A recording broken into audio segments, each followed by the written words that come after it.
Level crossing গেটে প্রায়শই দেখা যায় যে অস্থির সড়কযান চালকেরা গেট ভেঙে চলে যান বা গেট নামানোর সময় যানজট সৃষ্টি করেন।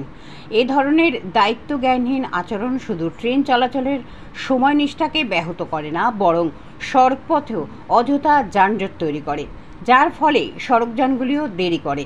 শিয়ালদা বিভাগের লেভেল ক্রসিং গেটগুলিতে প্রায়ই দেখা যায় সড়কযান চালকেরা গেটম্যানের কাজকে বাধাগ্রস্ত করেন। যখন গেটম্যান গেট নামানোর চেষ্টা করেন, এমনকি ছোট গাড়ি ও পথচারীরাও অনেক সময় বন্ধ হওয়া অবস্থায় জোর করে লেভেল ক্রসিং পার হতে যান, যা ভয়াবহ দুর্ঘটনার সম্ভাবনা তৈরি করে।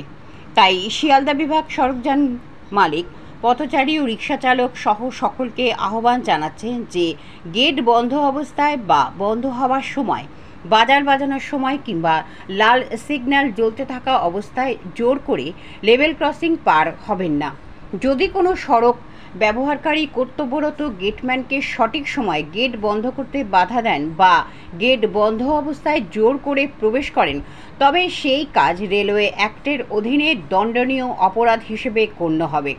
লেভেল ক্রসিংয়ের সকল সড়ক ব্যবহারকারীর মনে রাখার জন্য কিছু গুরুত্বপূর্ণ দিক হলো: গেট নামতে শুরু করলে কখনোই ট্র্যাক পার হওয়ার চেষ্টা করবেন না। কোনো অবস্থাতেই বন্ধ হওয়া গেট ভেঙে উপেক্ষা করে বা পাশ কাটিয়ে যাবেন না। সতর্ক সংকেত ও সিগন্যালের প্রতি সর্বদা সজাগ থাকুন এবং গেট পুরোপুরি খোলা হওয়া ও স্পষ্ট সংকেত পাওয়ার পরেই পার হন। লেভেল ক্রসিংয়ের নিরাপত্তা বিধি লঙ্ঘন করলে শাস্তিমূলক ব্যবস্থা নেওয়া হতে পারে।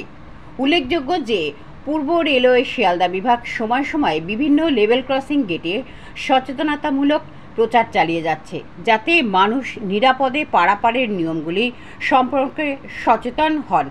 এই প্রচারের মূল উদ্দেশ্য হল নিয়ম ভঙ্গের বিপদ সম্পর্কে জনসাধারণকে সতর্ক করা এবং ট্রেনের নির্বিঘ্ন যাতায়াত নিশ্চিত করতে ট্রাফিক নিয়ম মানার উপর জোর দেওয়া। শিয়ালদা বিভাগ আবারও সকলকে অনুরোধ জানাচ্ছেন লেভেল ক্রসিংয়ের নিরাপত্তা ও ট্রাফিক নিয়ম কঠোরভাবে মেনে চলার জন্য, যা রেল ও সড়ক উভয় চলাচলের স্বাভাবিক প্রবাহ বজায় রাখতে সহায়ক হবে।